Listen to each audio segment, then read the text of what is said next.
guys, welcome to my channel. Today's video I'm sharing all about The Good and the Beautiful Level 3 with you guys. I got it when they first came out and I did a flip through on it. So if you guys are looking for a video where I go through a flip through the poetry book and the reader and this book, I will link that video down below. But if you're here to see an honest review of my opinions on it and what we like, what my daughter doesn't like so much, I am going to be spilling that all out in this video. If you guys are new to my channel, I would love for you guys to hit that subscribe button. I share a lot of our homeschool journey on here, a lot of the unit studies and the homeschool planning, curriculums, and all of that stuff, all the reviews and homeschool updates for you guys so you can see what's going on with our lives. I love sharing on here. It's something that I really enjoy doing. So today I'm gonna get right into language arts level 3 with The Good and the Beautiful. I have actually used The Good and the Beautiful when they first came out for the first level for my daughter, right when she began to read.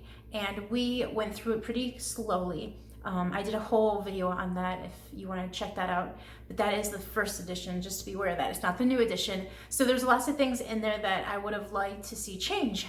So they did listen to a lot of customers, and the new editions with The Good and the Beautiful turned out really, really well. This is my first impressions using The Good and the Beautiful level 3. We did it for a solid 5 weeks. We didn't do it that long because we had Thanksgiving and Christmas vacation, but we've used it for at least a good month or even more, and I wanted to share my first impressions with you guys. So I also asked my daughter what she liked about it, like the positives and the negatives. In the beginning of the book, they have a little section for like index cards, which they ask you to purchase ahead of time, or you can use like regular scrap paper. That's what we did at the very beginning because I didn't have index cards. So they put their poetry memorization on there. They write those down, and then they also do their spelling work there. So if they have any problems with any spelling words, they use the flashcards, and she really likes that a lot.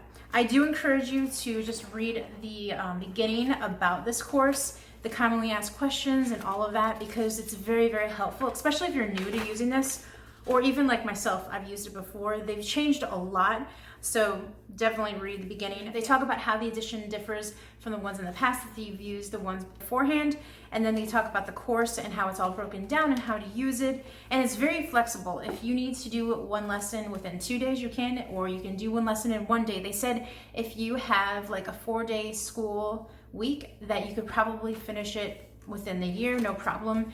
If you go slower, you can just, go through the summer or do it for next year. So there's all different ways to use it. I also really appreciate how they have the level 3 at a glance. They will go over all of the stuff that you're going to be doing in the curriculum. So they do phonics, reading and spelling, grammar, usage and punctuation, writing, literature with your personal reader, art, which is the art appreciation, all the artwork that they have in there, and then they do geography.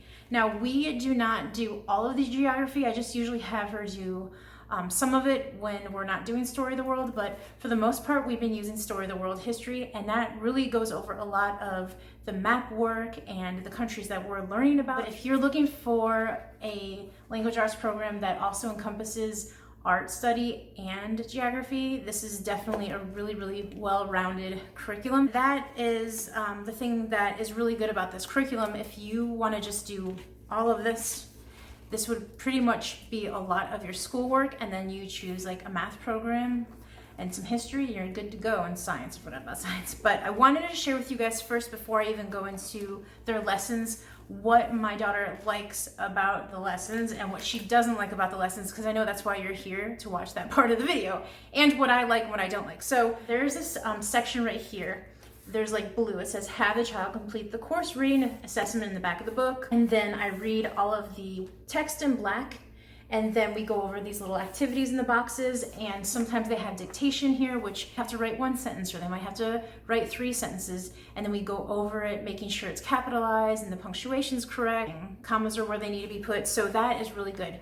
I did ask my daughter about that. I'm like, how do you like the dictation? Do you like it? Do you not like it? What am I gonna tell everybody? She said she likes it a lot. She doesn't mind like writing sentences that I dictate to her. She enjoys it. So I'm like, okay, I didn't know that she really liked it, but she does. Let's go to the art study. Sometimes they have specific like journal entries or things to write in their notebook that they need to have. Like they have a little notebook that you need to get for their like spelling in the journal entries.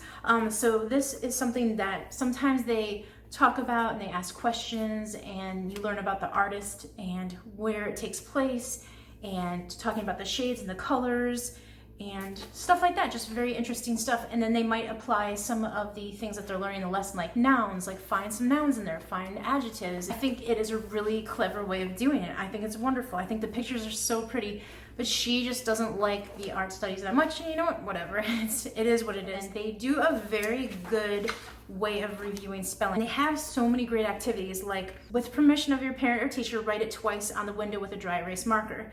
And then sometimes they have them do like yoga positions, and sometimes they'll just have them like click a pencil on the table when they're doing it, or clapping their hands.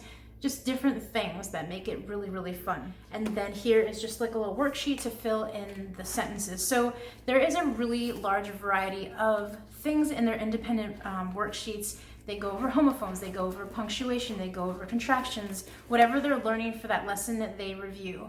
So whatever they're doing, in their independent worksheets, they've already reviewed already, so it's nothing new, so they can do it on their own. They have the poetry memorization like here for them to remember to do, and she will write her memorization, her poetry on a little card to memorize it. She really does enjoy memorizing poetry, and then she teaches her brother, and they sing it around the house. So it's really cute. And then they have personal reading at the bottom. So we just choose our own books. We'll probably get some from The Good and the Beautiful soon, because they have really good recommendations. Sometimes they'll reference to the level 3 personal reader, and they are learning about Native Americans for the first 50 pages, and then they're going to learn about a dog for the next theme, and then there's going to be like a farmer theme. And sometimes they have questions to do, like journal entries, and that was one of the things that she doesn't like to do so much, but I think when we go to the next section of the book where they talk about dogs, she'll like that more. So it all depends upon like what your kids' interests are. I think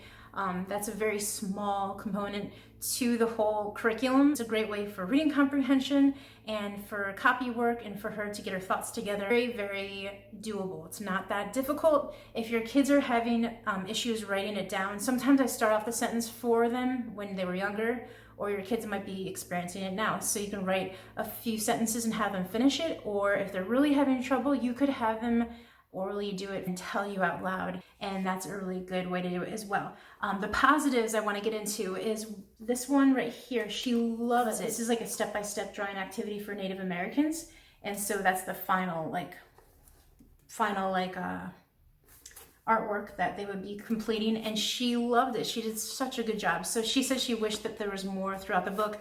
I think there was like a couple in each unit, so there's 5 units, so that would be about 10. So that'd be cool if they had a little bit more, but I know that this is language arts, so I think it's something that they put it throughout the curriculum where it wouldn't be too much drawing and art, but they have more of the art study component to it than they do like the actual drawing, which I guess could be done at any time, but she really, really liked it. I'm looking at my notes over here. Another thing that she liked, like I said, was the spelling and the activities. I already said that. Independent work, homophones she liked, and yeah, I think I said it all. The reader, she said she liked for the most part. It's not her favorite, but like I said, when it starts talking about dogs, she's gonna love it. I think they're gonna be talking about St. Bernards, and my mom had a St. Bernard, so her grandma had one. She always talks about the St. Bernard. She's gonna really enjoy reading that, and I'm sure the journal entries for that she will be more than willing to do. So those are the things that we have been liking and disliking from The Good and the Beautiful. I like the writing journal. I like the writing journal activities in this notebook from a parent's perspective, a teacher's perspective, because I get to see where she's at as far as her writing skills go. I know that she can come up with these amazing thoughts on her own and just orally saying them to me, but it's nice to see where she's at when it comes to writing them down.